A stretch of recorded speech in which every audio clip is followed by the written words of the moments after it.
ప్రతి మనిషికి input output అనేవి కామన్, సహజంగా ఏర్పాటు అయినటువంటివి. ప్రతి మనిషికి ఇన్పుట్ ఎంత అవసరమో అవుట్పుట్ కూడా అంతే అవసరం.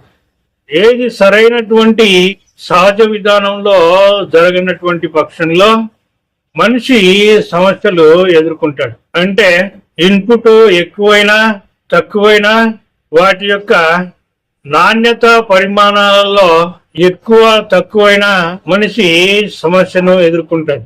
అదేవిధంగా అవుట్పుట్ అయినటువంటి సహజ రీతిలో ఎక్కువైనా తక్కువైనా అవుట్పుట్ లో నాణ్యత పరిమాణాలలో స్థితిగతుల్లో ఎక్కువైనా తక్కువైనా అక్కడ మనిషికి సమస్య ఏర్పాటు అవుతుంది. సరైనటువంటి ఇన్పుట్ కారణంగానే అవుట్పుట్ అన్నటువంటిది ఏర్పాటు అవుతుంది సహజంగా.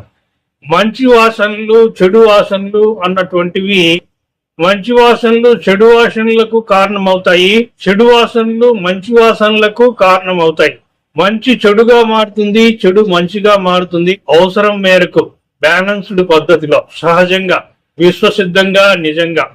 మనిషి శరీరం ఒక మిషన్ లాంటి. మిషన్ కు ఏ విధంగా ఇన్పుట్ అవుట్పుట్ ఉంటాయో ఒకవైపు వస్తువులు తీసుకుంటే మరొక వైపులు ఇంకో రకాలైనటువంటి వస్తువులు బయటికి వస్తాయి. అదేవిధంగా ఈ ఇన్పుట్ అవుట్పుట్ కూడా అలాగే మనిషి నుండి వచ్చేటువంటి పదార్థాలు. ఇన్పుట్ ఒకవైపు ఉంటే అవుట్పుట్ మరోవైపు ఉంటుంది. ప్రతి మిషన్ కు ప్రతి మనిషికి కూడా. అన్ని శరీర భాగాల నుండి గాలి నీరు ఎండ రూపంలో ఇన్పుట్ అందుతుంది. అదేవిధంగా అవుట్పుట్ కూడా అన్ని శరీర భాగాల నుంచి వెలువడుతుంది.